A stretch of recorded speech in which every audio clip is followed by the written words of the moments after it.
Assalamualaikum warahmatullahi wabarakatuh. Selamat malam pemirsa, senang sekali kita bisa bertemu lagi dalam acara Pro Justisia. Kenali hukum, pahami hukum, taati hukum agar tidak terjerat hukum. Ya, itu slogan yang selalu kita dengung-dengungkan supaya kita semuanya memang memahami hukum, ya, dan mentaati hukum. Nah, dengan begitu kita akan terjauh dari jerat hukum, kan seperti itu.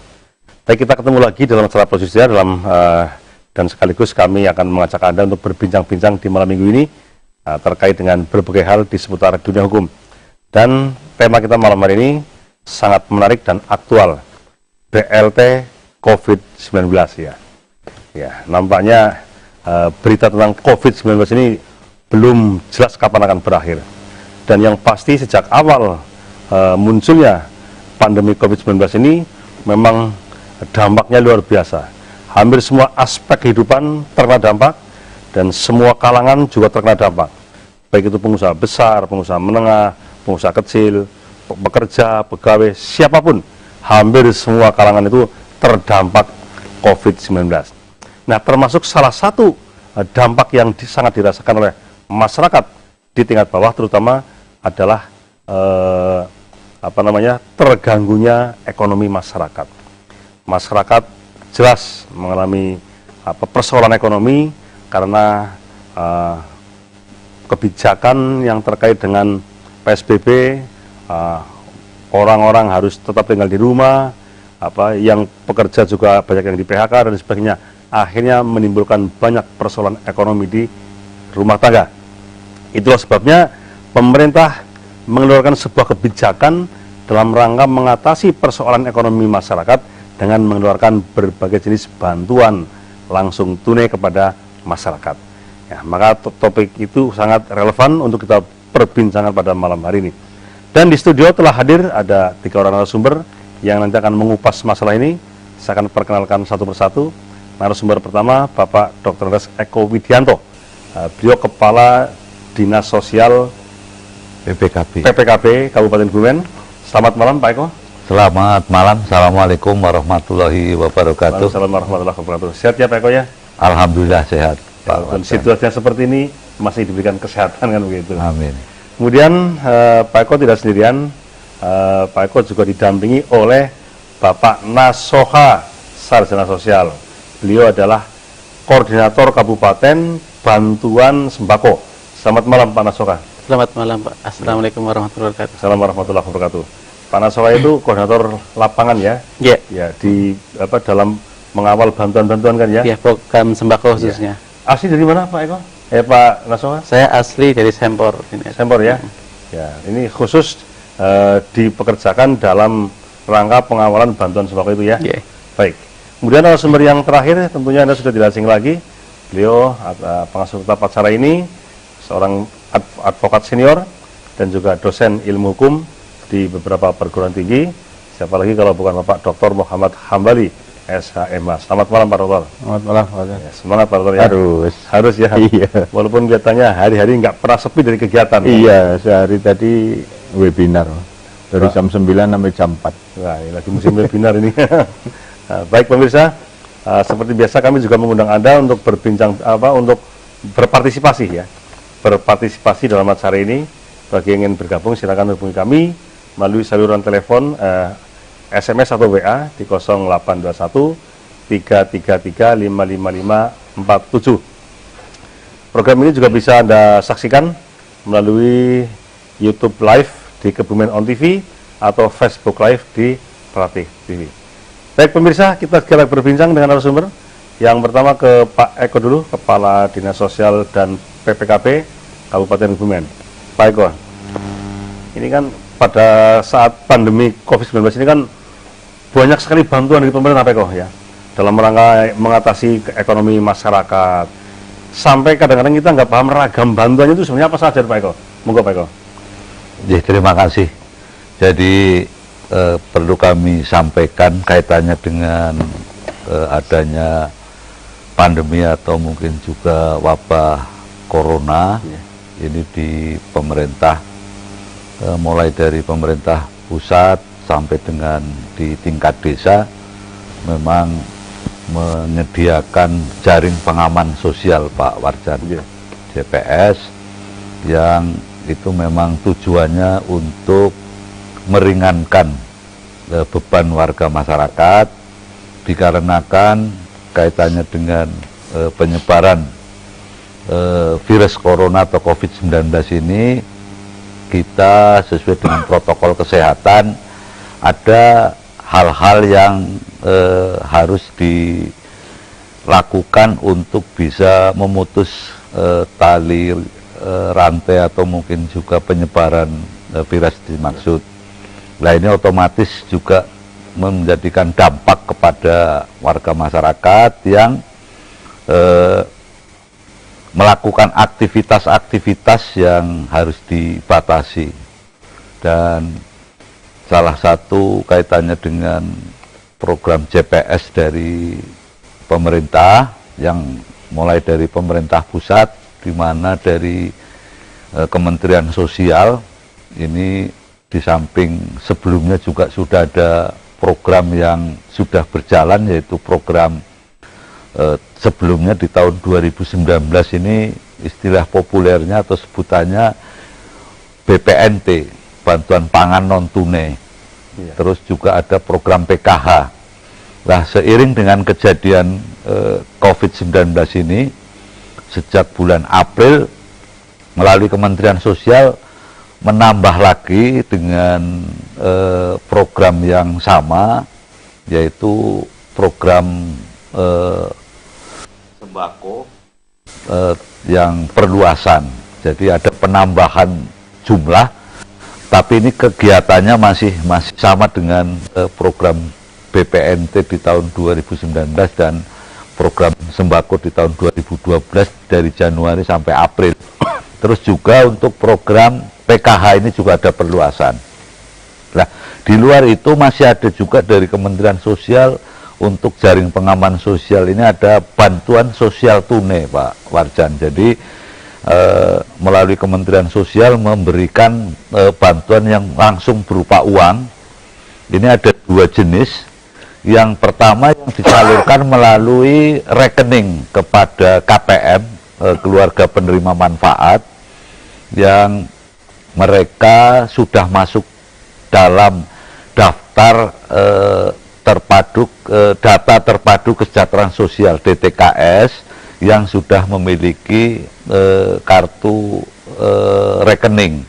Itu disalurkan melalui 4 bank yang tergabung dalam Himbara. Ini di Kebumen untuk jumlah bantuan sosial tunai yang disalurkan lewat Himbara itu ada jumlah 5.455 Sekabupaten Pak ya? satu kabupaten. Adapun yang tadi bantuan sosial tunai yang melalui dibagikan PT Pos, ini di Kabupaten Kebumen ada 22.607. Lebih banyak lagi? Iya, lebih banyak. Itu yang lewat pos itu gimana itu Pak? Yang lewat pos ini hanya penyalurannya saja. Jadi melalui Kementerian Sosial bekerja sama dengan PT Pos. Nah, untuk distribusi atau pembagiannya dilaksanakan oleh PT Pos Ke sasaran langsung? ke KPM. Jadi penetapan penerima dan sebagainya tadi saya di awal sudah sampaikan, itu sudah mereka yang terdaftar dalam daftar data terpadu kesejahteraan sosial. Berarti DTKS. data itu sudah ada di pusat? Sudah ada di Kementerian Sosial. Itu bantuannya tadi kok banyak sekali ragamnya Pak Eko ya? Ada BPN, apa tadi? Perluasan program sembako, perluasan program PKH, bantuan sosial tunai yang disalurkan lewat Bank Himbara karena mereka mempunyai nomor rekening, dan juga bantuan sosial tunai yang disalurkan lewat pos. Ya. Itu semua bersumber dari Kementerian Sosial? Kementerian Sosial. Ya. Selanjutnya di tingkat provinsi melalui APBD provinsi juga memberikan bantuan di Jawa Tengah ini kepada kabupaten kota. Nah, ini untuk Kabupaten Kebumen juga menerima juga alokasi bantuan jaring pengaman sosial dari APBD provinsi ini jumlahnya untuk Kabupaten Kebumen kemarin ini ada 18.067 yang tahap 1 sudah disalurkan. Nah, untuk berikutnya ini juga di APBD Kabupaten ada nggak ini? APBD Kabupaten juga ada Pak Warjan, disediakan dana sebanyak 13,7 miliar. Nah ini untuk BLT, kami ulang JPS Kabupaten ini memang kita sedang mempersiapkan untuk penyalurannya, karena pada waktu itu kita berkoordinasi dan juga kaitannya dengan penyiapan bantuan-bantuan ini kan saat itu juga tidak satu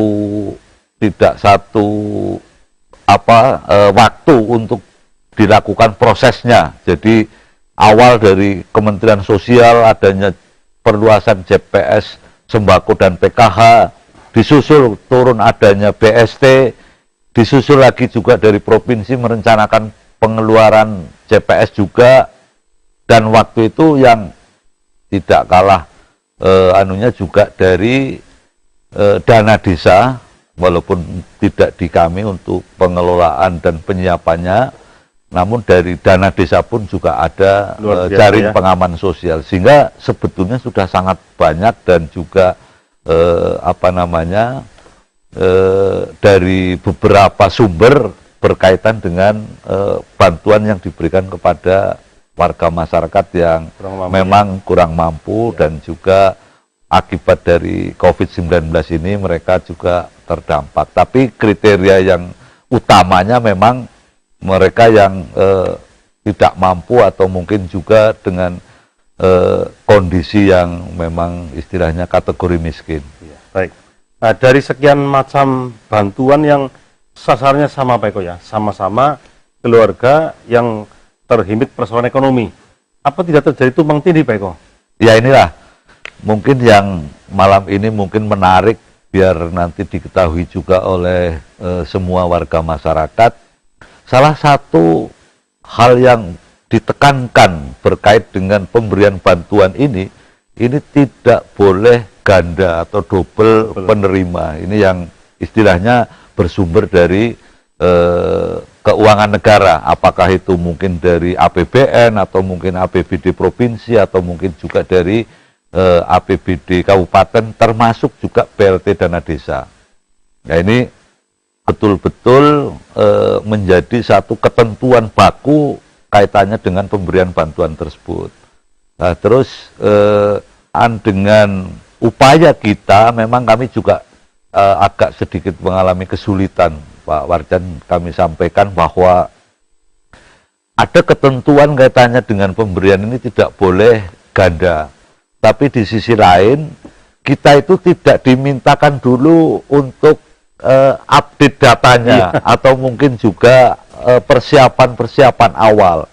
Nah, sehingga memang kami di lapangan ya, penyiapan JPS yang belum istilahnya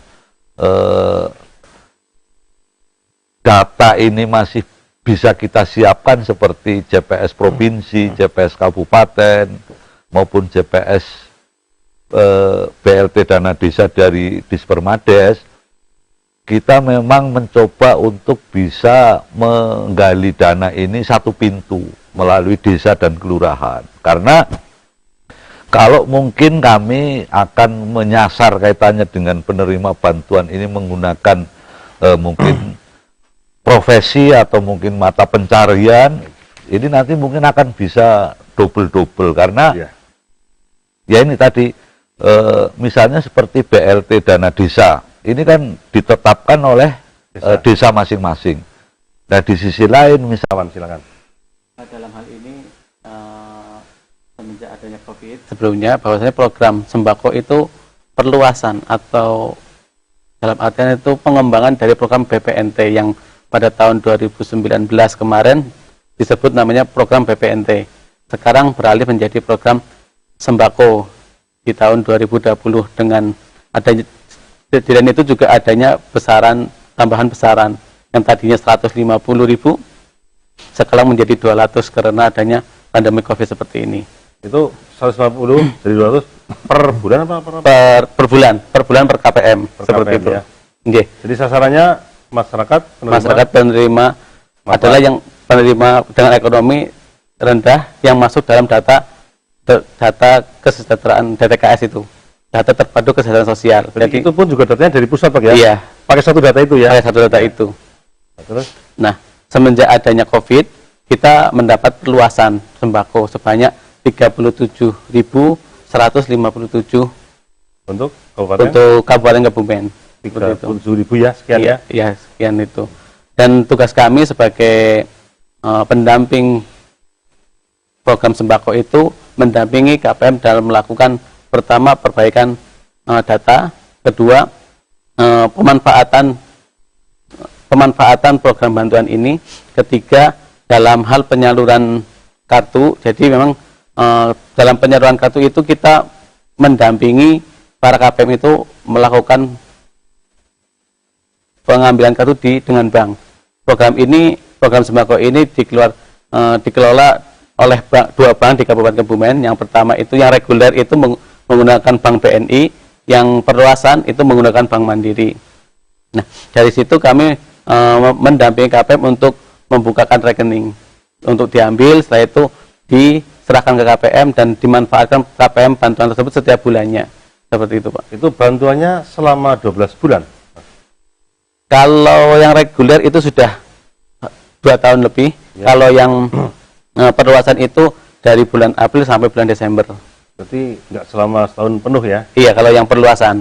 Kalau yang reguler tetap jalan terus ya? Jalan terus, Pak. Berarti kalau yang reguler penerima yang bantuan yang lama tetap berjalan, tapi nominalnya meningkat dari 200, iya, plus tambahan yang perluasan ini. Iya.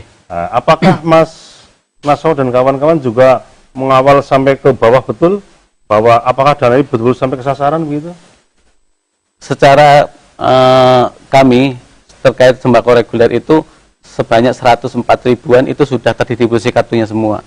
Dan itu memang si KPM dalam melakukan pemanfaatannya itu datang ke warung, warung yang sudah ditunjuk oleh bank sebagai tempat pendistribusian barang oleh KPM. Dan di situ KPM berbelanja secara mandiri, datang sendiri ke warung sehingga bantuan itu bisa dimanfaatkan langsung oleh KPM.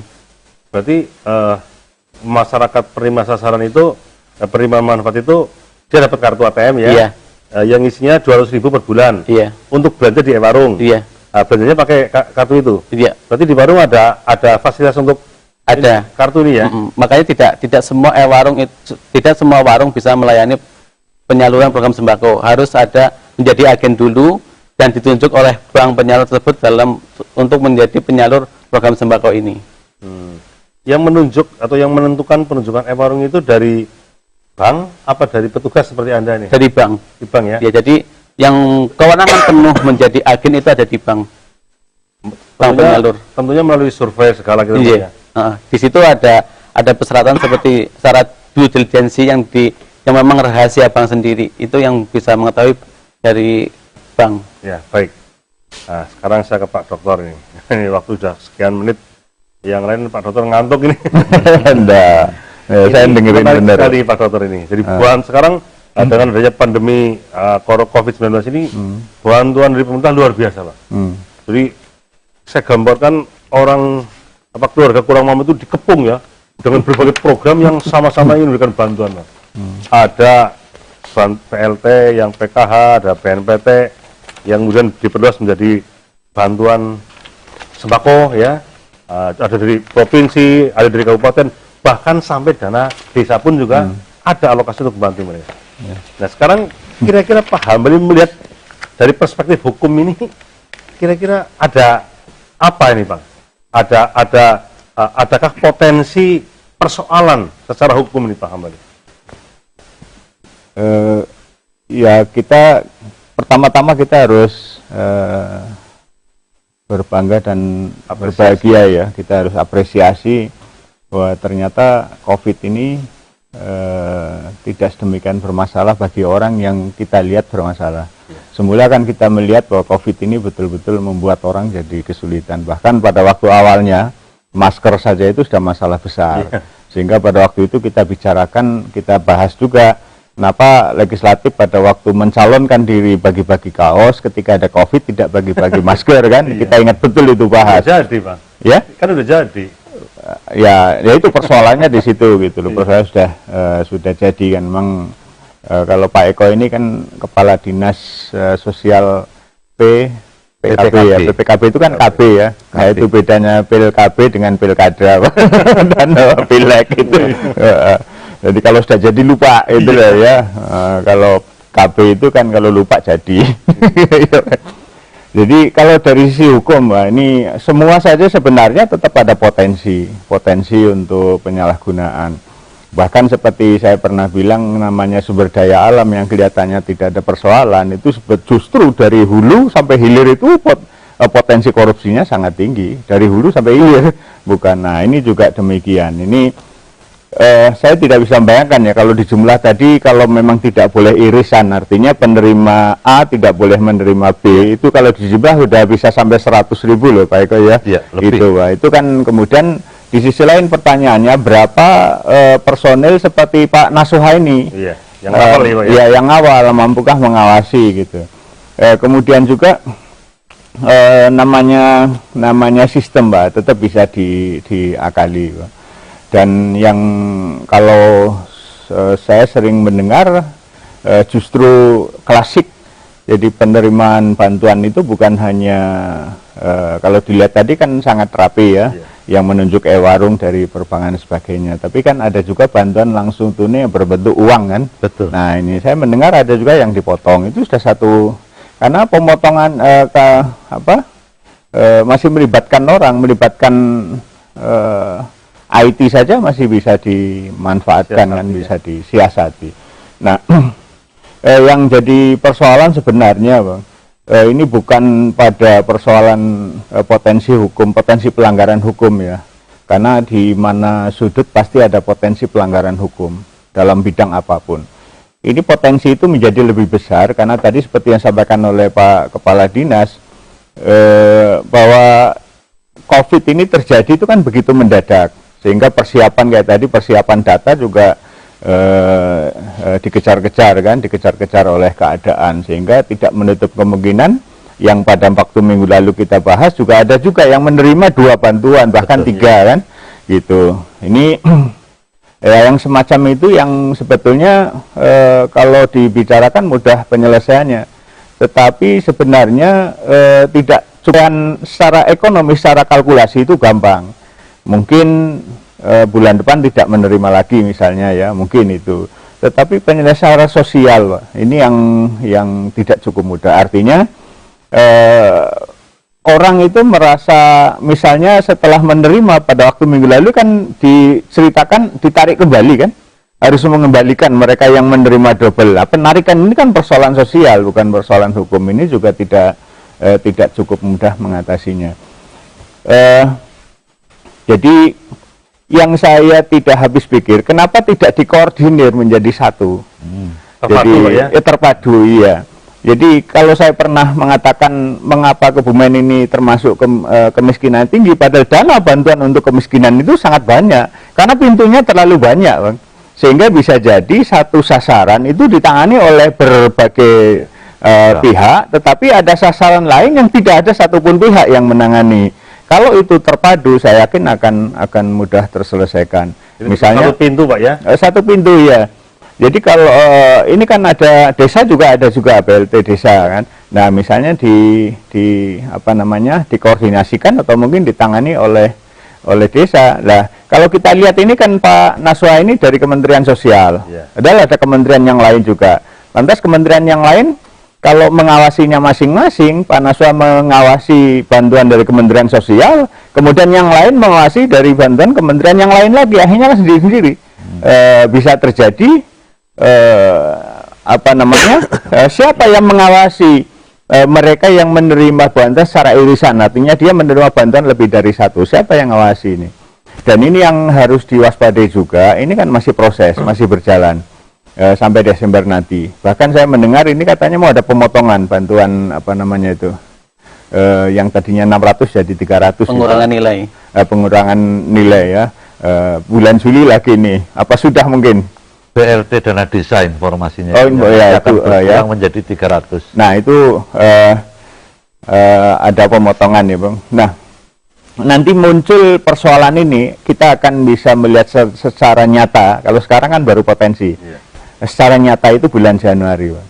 Jadi saya membayangkan bahwa bulan Januari nanti banyak sekali persoalan-persoalan hukum yang muncul.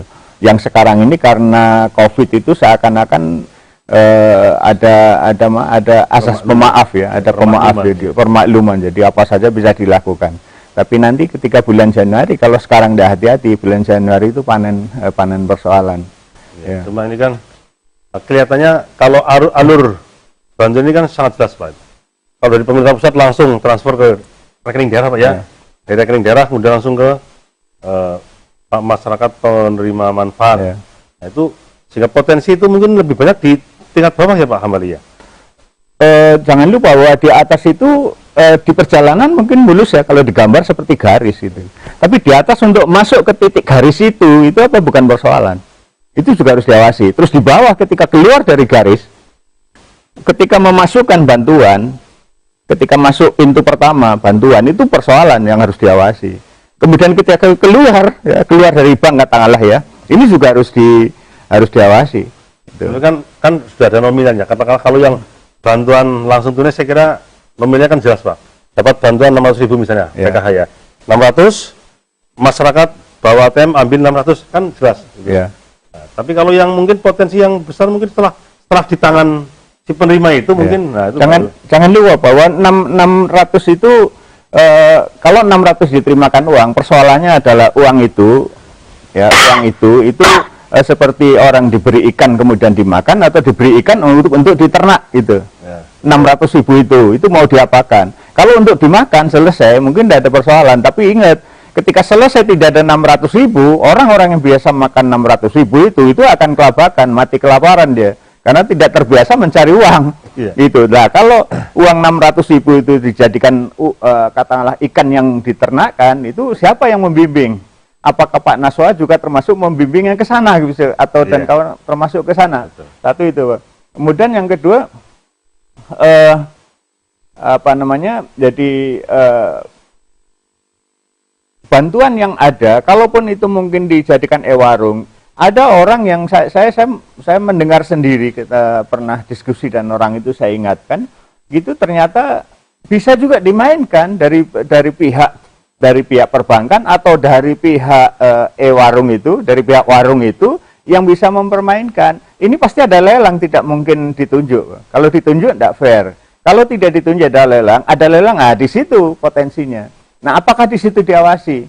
Jadi sebenarnya di setiap sudut memang harus ada diawasi, bukan sekedar dibimbing. Kalau Pak Naswa tadi ceritakan dibimbing, bagaimana mencairkan, bagaimana membuat rekening. Saya kira itu tugas yang mungkin bisa dilaksanakan oleh pihak bank sebenarnya. Yang tidak bisa dilaksanakan oleh bank adalah pengawasan. Siapa yang mengawasi Pak Eko misalnya? Siapa yang mengawasi Pak Naswa? Siapa yang mengawasi penerima? Dan kalau perbankan ada yang ngawasi OJK dan segala macam. Baik, gitu.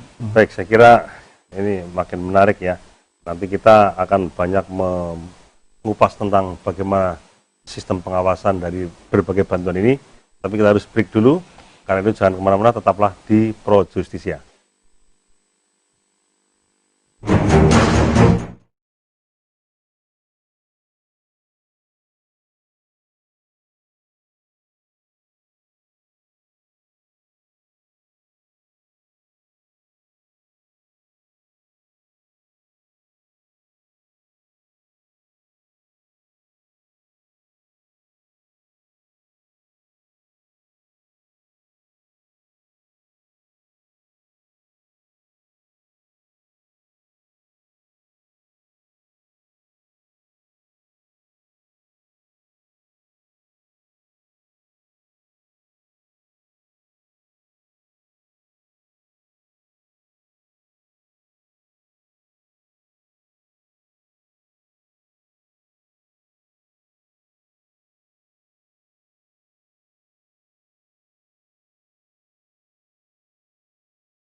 Kembali bersama kami di acara Pro Justisia. Pahami hukum, taati hukum agar tidak terjerat hukum. Kita akan lanjutkan perbincangan kita mengenai BLT COVID-19. Bersama narasumber kita ada Bapak Eko Widianto dari Dinas Sosial dan PPKB Kabupaten Bumen. Ada Mas Nasoha dari Koordinator Daerah Bantuan Sembako Kabupaten Bumen, dan juga Pak Dr. Muhammad Kambali. Ada yang ingin bergabung, masih ada kesempatan, silakan hubungi kami, baik melalui SMS atau WA. Baik pemirsa, sebelum ke narasumber, ini kelihatannya ada WA yang sudah masuk ke studio, akan saya bacakan dulu. Yang pertama, selamat malam Rati TV, bagaimana kalau benar-benar terjadi pemotongan dari bantuan tersebut? Apa langkah yang akan dilakukan pemerintah? Terima kasih ya. Ini baik, ini. Kalau misalnya betul-betul ada pemotongan, Pak, ini apa yang mau dilakukan oleh pemerintah kabupaten nih, Pak? Ya, jadi kalau itu memang terjadi ada satu pemotongan, karena itu kan sudah melanggar hukum, melanggar aturan, melanggar ketentuan, sehingga siapapun yang melakukan ini mesti harus mengembalikan untuk diberikan kepada penerima sesuai dengan jumlah besarannya yang sudah ditentukan, Pak Warjan. Jadi kalau mungkin katakan itu dilakukan oleh salah satu oknum, ya resiko yang bersangkutan manakala nanti mungkin dilaporkan kepada aparat penegak hukum dan sebagainya, itu juga menjadi tanggung jawab yang bersangkutan. Nah, apapun kaitannya dengan kondisi seperti itu, karena misalnya atas kesepakatan dan sebagainya, ini sudah ditegaskan bahwa kaitannya dengan pemotongan-pemotongan ini tidak boleh. Sama dengan kami yang diperintahkan untuk menjadi pelaksana dari program ini untuk tidak terjadi double penerimaan. Nah, ini kan sudah menjadi konsekuensi. Kami tadi juga akan sampaikan berkait dengan pelaksanaan program-program JPS yang tadi disampaikan dari Pak Ambali, bahwa sebetulnya siapa sih yang harus menjadi pengawas itu. Memang jujur kami jumpai di lapangan kaitannya dengan proses pelaksanaan pemberian bantuan ini, banyak sekali timbul persoalan-persoalan, baik itu mungkin adanya KPM yang kartunya masih nol, istilahnya tidak ada saldonya. Nah, ini juga banyak yang masuk aduan ke kami. Walaupun mungkin dapat saya sampaikan, bantuan ini kan dari APBN melalui Kementerian Sosial diserahkan ke transfer ke daerah. Itu langsung dari bank pusat pun juga baru diturunkan ke bank di masing-masing kabupaten kota sesuai dengan bank yang ditunjuk. Nah, di luar itu misalnya masih boleh dikatakan menjadi satu rahasia umum adanya KPM yang menerima bantuan ini tidak sesuai dengan kualitas yang seharusnya, karena memang di situ juga ada aturan yang membatasi kaitannya dengan produk-produk sembako yang bisa dibelanjakan dari bantuan itu. Tapi persoalannya bukan mereka melanggar dari yang tidak boleh dibeli, tapi sudah sesuai tapi kualitasnya yang tidak layak. Ada juga persoalan mungkin karena ya kita menghitung dengan harga timbangan yang timbangannya tidak sesuai, walaupun mungkin katakan kalau misalnya untuk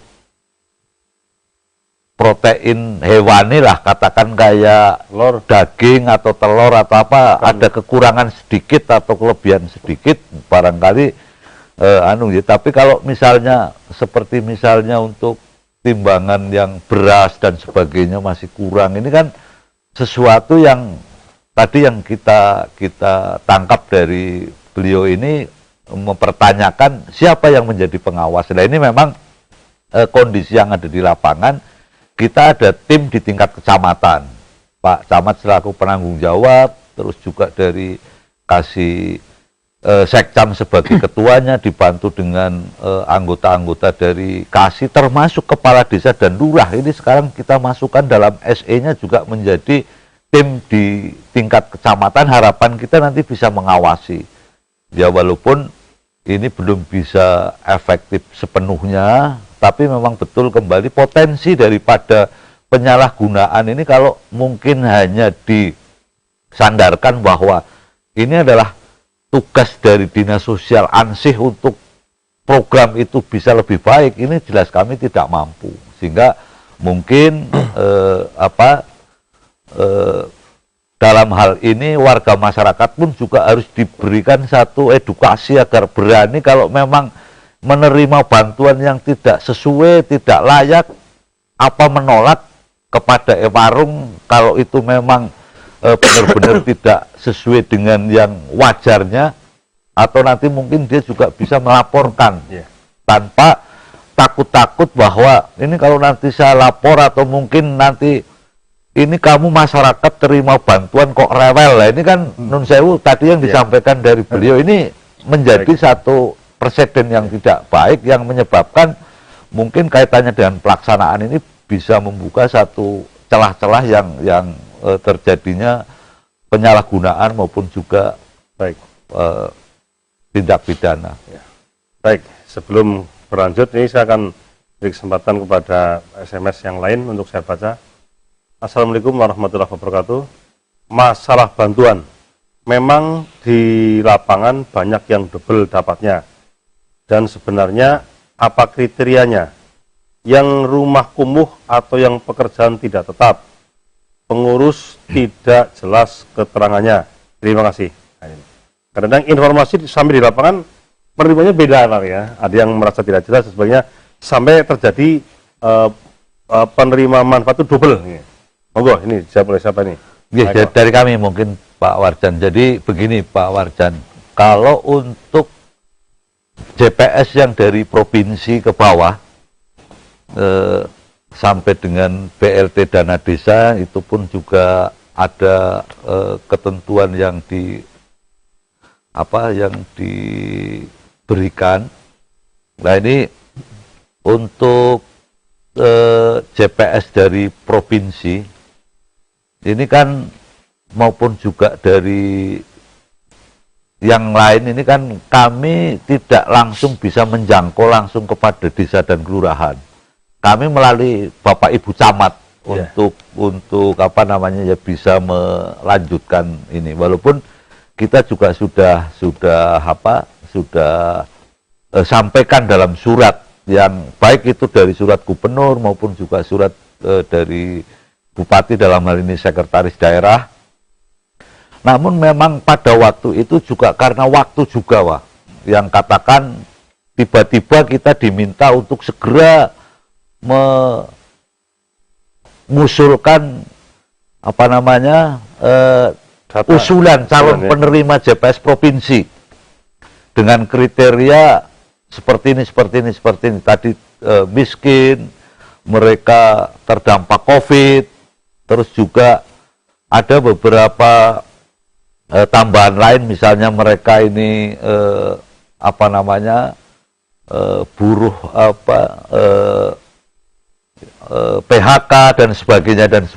Nah ini karena waktu itu memang harus segera kita masukkan, sehingga kejadian dari pada waktu itu usulan kita ke provinsi yang tadi kami sampaikan, JPS provinsi itu di tahap pertama itu kita turun hanya 18.067 ini.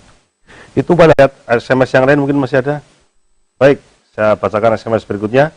Assalamualaikum Pak, gimana cara mengurus bantuan tersebut? Saya kena dampak corona sudah 3 bulan, tidak bisa bekerja sebab kena tempat kerja tutup karena PSBB. Dari Nurul Hidayah Sidomoro. Nah, ini Pak Eko, ini ada kasus ini. Dia orang yang entah PHK atau mungkin dirumahkan, yang jelas tempat kerjanya tutup, otomatis dia kan berhenti kerja. Ini terkena dampak, apakah dia termasuk orang yang berhak untuk mendapatkan bantuan? Pak Eko. Ya, jadi tadi di awal sudah sampaikan Pak Warjan maupun juga pemirsa Pro Justisia yang dimanapun berada, bahwasanya berkait dengan usulan pemberian bantuan JPS ini kita gunakan melalui pintu dari desa dan kelurahan agar kita bisa memfilter kaitannya dengan ketentuan tidak terjadi ganda.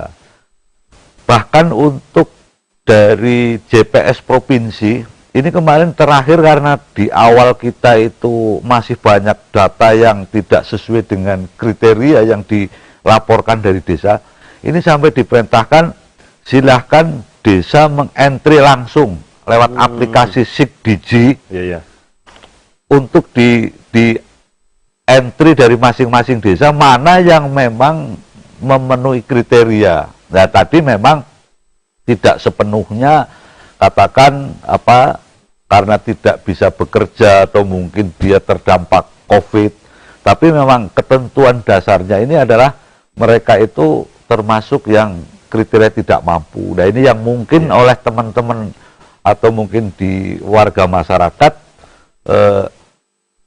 manakala mungkin dia tidak bisa beraktivitas, ini ada bantuan otomatis yang masuk. Nah, ini monggo kita kembalikan kepada desa. Iya. Jadi petugasnya ada di tingkat desa, Pak ya? Langsung dari desa, itu, ya? dari desa untuk entry. Kalau ada kasus kayak gini, ini Mbak Nurul itu ya, masih memungkinkan nggak Pak untuk mengusulkan di saat seperti ini? Ya, ini banyak sih yang seperti ini, kejadian seperti Ibu Nurul Hidayat ini, bahwasanya mereka mempertanyakan, Pak kok saya mau daftar untuk minta JPS. Nah, ini saya jelaskan seperti itu, dan ini memang yang lagi progres sampai nanti tanggal 6 untuk pengusulan penerima JPS kabupaten. Ya, mungkin ini mudah-mudahan teman-teman bisa barangkali mungkin ini sudah terdata, hanya mungkin dari pemerintah desa belum memberitahukan seperti itu. Ini karena program ini kan banyak sekali, Pak. Tinggal satu yang masih bisa memberikan, bisa menutup lah kekurangan kemarin dari program kabupaten, Pak. Iya. Moga-moga Allah saja tidak ada lagi warga yang terkesengsal. Itu termasuk Mbak Nurul Hidayat, bisa Anda usulkan bahwa untuk program dari kabupaten jangan sampai Anda tersisa lagi ke petugas di tingkat desa. Baik, saya akan bacakan lagi untuk SMS berikutnya. Selamat malam narasumber. Mengapa pembagian BLT kok tidak merata? Ada warga yang sebenarnya miskin tapi kok tidak mendapat bantuan, terutama bantuan yang dari pusat. Sebaliknya ada juga warga yang sebenarnya mampu tapi malah mendapat bantuan. Terima kasih. Nah, ini Pak, di lapangan itu kadang personnya luar biasa, Pak Eko. Silakan Pak, singkat saja Pak. Ya, ini karena untuk tadi bantuan dari pusat, ini memang sudah terdaftar atau mengambil data dari DTKS. Jadi ini kita tidak melakukan pendataan atau mungkin juga melakukan update kaitannya dengan calon penerima, tapi ini sudah ada data yang sebelumnya. Saya akui untuk DTKS di Kabupaten Kebumen ini memang belum sepenuhnya bisa kita lakukan satu perbaikan. Jadi masih terjadi, ini nanti mungkin Mas Naswa bisa menambahkan data itu dibuat tahun berapa. Jadi yang sekarang mungkin sudah menjadi kondisi yang mampu dengan adanya bantuan-bantuan ini masih masuk menerima. Ya.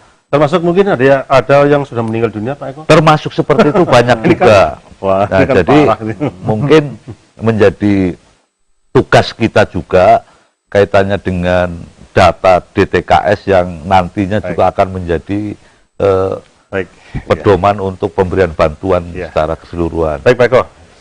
Nah, saya akan baca SMS-nya lagi. Ternyata malam ini lari sekali Pak SMS-nya, Pak. Topiknya langsung mengena hajat masyarakat kecil. Yang terhormat Bapak Eko, narasumber Warjan Hambali, malam hari ini topik tentang bantuan terkait COVID-19. Apa yang disampaikan Pak Eko tadi, bantuan begitu banyak, ragam bentuknya, sehingga dapat terlihat seolah-olah masyarakat penerima bantuan tanpa kerja dapat duit atau pangan. Saya khawatir ke depan masyarakat hanya menunggu bantuan sehingga tidak mau berusaha. Nah, ini dia. Ini Kemudian masih ada terusnya nih. Kira-kira ke depan strategi apa ya supaya masyarakat mau berusaha tanpa mengharapkan bantuan terus? Salam khusus buat Pak Eko, jangan bosan-bosannya untuk selalu berjuang buat masyarakat Kebumen biar tidak menjadi termiskin di Jateng. Terima kasih, Sahbani. Wah, ini selamat malam Sahbani, ini pemirsa setia dari Petanahan. Terima kasih Pak Sahbani. Singkat Pak Eko. Jadi ini memang mau tidak mau dalam sekian bulan, sekian waktu, masyarakat dimanjakan, Pak. Dengan bantuan-bantuan yang langsung tunai, masyarakat tidak kerja, tidak berusaha, tahu-tahu dapat bantuan. Ini kalau berjalan cukup lama, apa enggak ada kekhawatiran? Nanti akan ada ketergantungan untuk menjadi orang yang mengharapkan bantuan dengan malas untuk bekerja, Pak Eko. Singkat saja. Ya sebetulnya seperti ini kan kita juga karena memang ada satu instruksi atau perintah yang memang menurut pertimbangan dari pemerintah pusat terkait dengan adanya pandemi COVID-19 ini dan juga di dalam penanganannya memang memerlukan adanya seperti PSBB atau protokol kesehatan dan sebagainya. Ini beberapa waktu akan ada satu kesulitan.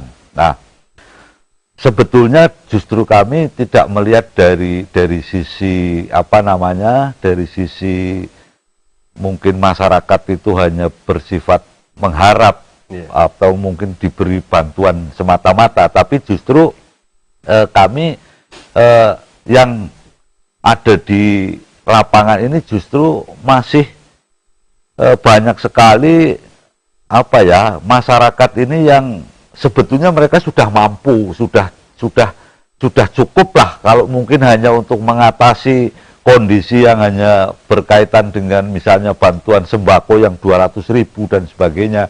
Tapi melihat tetangga kanan kiri ada yang dapat ini, yang mereka akhirnya menimbulkan satu kecemburuan. Nah, ini yang mungkin apakah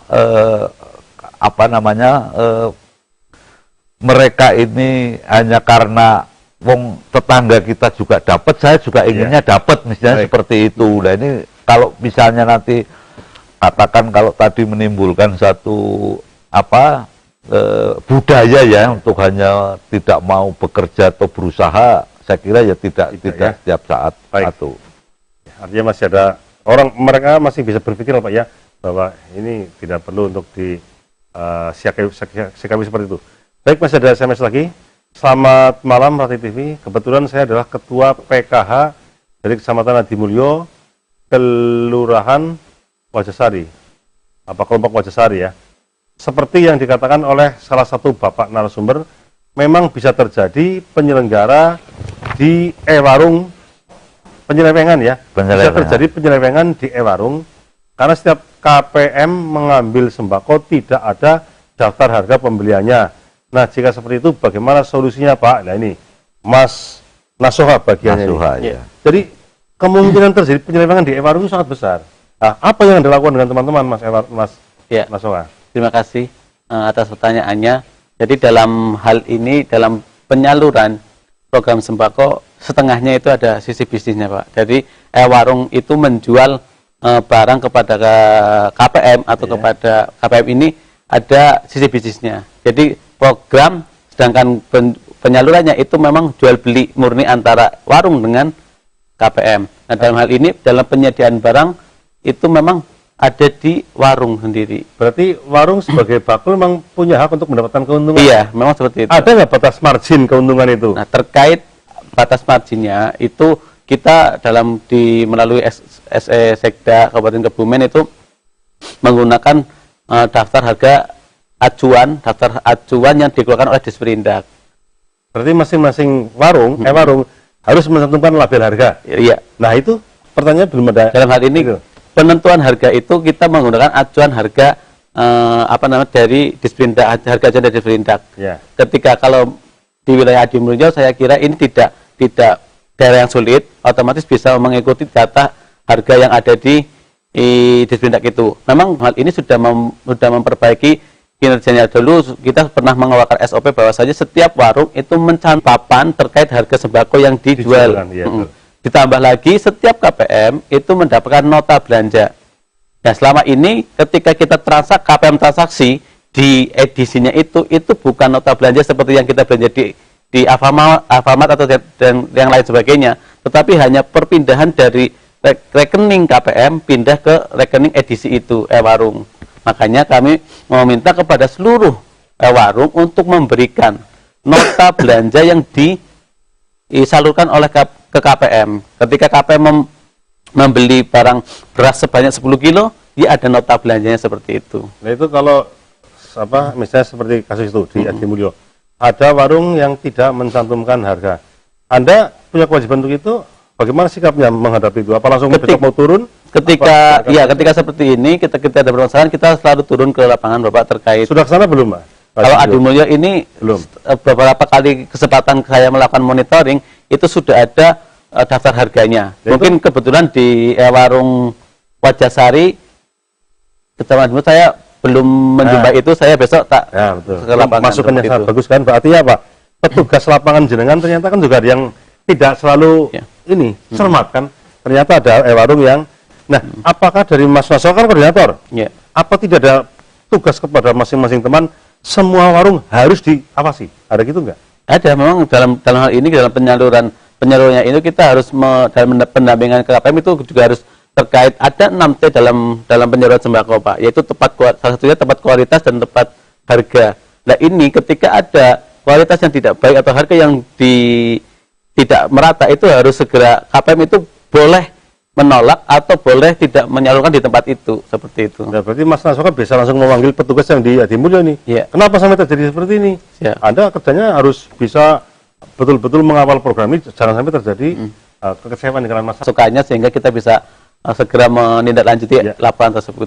Masyarakat menunggu. Saya tambahkan sedikit Pak Silakan, Wadan. Pak. Sebetulnya kita di lapangan juga sudah punya teman pendamping untuk program ini, yaitu teman-teman TKSK, Pak. Nah ini sebetulnya kalau seperti ini atau mungkin juga pada saat akan ada persoalan-persoalan muncul, warga masyarakat atau KPM atau mungkin juga siapapun bisa berkoordinasi dengan dan petugas, sekarang ini sudah kita tambahkan dengan kepala desa, sehingga kalau kemarin-kemarin kepala desa itu seolah-olah karena tidak ada peran apapun, tidak ikut cawe-cawe, harapan ini Pak Kades pun manakala mungkin ada persoalan seperti ini, harapan kami juga ikut membantu, yang nanti sama-sama bisa kita laporkan atau informasikan ke kami. Baik. Ya, kepada pengirim SMS bisa Anda laporkan ke petugas yang ada. Ya ini tambahan dikit. Ya silakan. Saya jadi berpikir warung itu apa? Ini kayaknya bukan warung ini. Ini warung konvensional. Warung elektronik, Pak. Iya, mestinya kan itu macam online ya, macam pakai gesekan, Pak, gesekan kartu. Iya, pakai gesekan datang, pakai gesekan ambil gitu ya. Jadi macam ATM yang ditukar, gitu ya. Ya oke lah. Tapi itu hanya persoalan nama ya.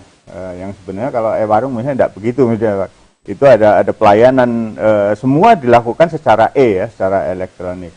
Ya jadi persoalan sebenarnya juga menjadi persoalan, apakah orang yang datang KPM itu, si penerima manfaat itu datang, itu memang dia bagaimana mekanismenya untuk mengetahui bahwa dia memang membeli barang atau mungkin mencairkan uang. Paham maksud saya? Jadi dia dapat bantuan 150.000 atau 200.000 untuk membeli barang. Mestinya kan dapat barang. Tetapi bantuan itu yang berbentuk kartu, dia datang ke e-warung, ya. Kemudian dia bukan mengambil barang, seakan-akan mengambil barang, tetapi sebenarnya dia menerima uang. Dia mengambil uang. Sangat mungkin, Pak, ya? Sangat mungkin, Pak. Dapat ada mekanismenya, dapat jujuran dari warungan begitu. Iya. Gimana, Mas? Kalau di bantuan sembako itu kita kan menggunakan sistem e-wallet, yang mana itu hanya bisa ditransaksikan di edisi itu sendiri. Jadi tidak bisa dicairkan berupa uang di ATM ataupun lain sebagainya. Maksudnya gini, Mas. Maksudnya gini, Pak. Saya penerima manfaat atau dengan penerima manfaat, saya warung, Mas mencairkan 200.000. Ini saya nggak ngasih barang, ngasih uang dengan 150 misalnya itu. Mungkin nggak itu begitu? Terkait kemungkinan seperti itu pasti ada, Pak. Tapi selama ini seperti yang saya saya dengar sampai selama ini belum ada namanya pencairan dalam berupa uang. Mungkin di dalam penerima program sembako itu juga sebagian ada penerima program PKH yang mana di situ memang mendapatkan uang tunai. Ya, kalau itu ya, saya kira seperti itu. Artinya ini sebenarnya harus ditukar barang, ini diam-diam kasih uang. Kan apa bisa diatasi, setiap orang kan nggak bisa diatasi kan itu. Nah, saya melihat persoalan itu e-warung ternyata tidak seperti online itu. Kan online kan beli, ya kita bayar, ya kirim pakai barang, gesek segala macam, terserah lah itu soal teknik elektronik. Tetapi barang dikirim. Kalau ini kan datang gesek, itu kemudian gimana? Saya butuh uangnya saja lah itu. Tapi laporannya ke apa tadi edisi apa? Itu laporannya seakan-akan barang gitu. Baik, ini terakhir ini, waktu kita udah habis, tapi nampaknya ada satu SMS dari luar kota, saya harus bacakan. Assalamualaikum, katanya ada bantuan COVID dari provinsi, di desa kami kok belum turun. Saya di desa Kali Sabuk, Cilacap, Maturun. Ya, terima kasih, ini ada. Berarti Anda perlu bertanya kepada Pak Lurah atau Kepala Desa Anda, ke Pak Samad atau sampai ke Pak Bupati Cilacap, bukan di Kebumen. Tapi mungkin bisa jadi begini, Pak Warsden. Jadi bisa saja mungkin dari pemerintah desa ini tidak mengusulkan usulan untuk JPS provinsi. Gitu, mungkin sudah tercover semua dari BLT dana desa, mungkin juga yang menerima dari Kemensos dan mungkin juga dari APBD. Itu bisa terjadi satu desa satu pun nggak diusulkan, Pak ya? Bisa jadi, karena yang ada di kami pun ini untuk JPS kabupaten pun ini sudah ada beberapa desa yang sudah tidak ada lagi yang memenuhi kriteria. Betul. Tapi di sisi lain tadi ada yang saya terkena dampak, saya juga miskin, ada yang tetangga saya lebih mampu malah dapat dan sebagainya. Ini memang seperti itu, Pak. Jadi kaitannya dengan kondisi ini memang sangat-sangat variatif, dan kami juga apresiasi bahwasanya berkait dengan pelaksanaan pemberian bantuan ini memang harus kita awasi bersama-sama untuk menghindari penyalahgunaan atau mungkin juga ketidaktepatan dari pemberian bantuan itu. Baik, untuk SMS yang terakhir saya pikir itu mungkin sudah tercover oleh program yang lain, sehingga Anda saya kira akan sangat tepat kalau bertanya kepada aparat setempat desa, aparat desa setempat. Baik, pemirsa, waktu itu sudah habis. Mungkin bisa mewakili ini satu orang untuk memberikan closing statement. Pak Hambali dari hukum mungkin bisa memberikan pesan-pesan supaya masyarakat lebih hati-hati, pelaksana bisa lebih hati-hati supaya tidak terjerat hukum. Silakan Pak Hambali. Iya, jadi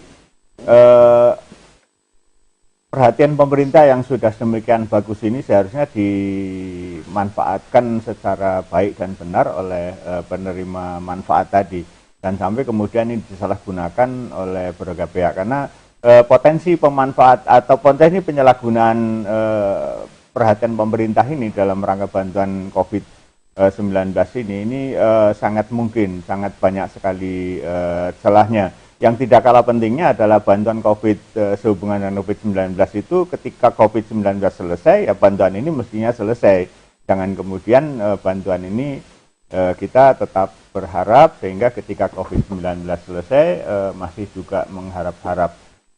Saya kira itu, untuk itu pesan kami, bantuan dalam rangka COVID-19 ini gunakan secara produktif, jangan hanya konsumtif. Saya kira itu. Terima kasih Pak Eko, Pak Nasrullah atas kehadirannya. Demikian pemirsa perbincangan kita pada malam hari ini, dan tentunya program bantuan langsung tunai COVID-19 ini di sana sini mungkin masih ada kekurangan, maka akan lebih baik apabila masyarakat juga membantu untuk memberikan masukan-masukan yang positif baik kepada pemerintah kecamatan maupun kepada pemerintah kabupaten dalam rangka lebih menyempurnakan lagi pelaksanaan program bantuan di masa-masa yang akan datang. Terima kasih, kita sampai jumpa minggu depan. Wassalamualaikum warahmatullahi wabarakatuh.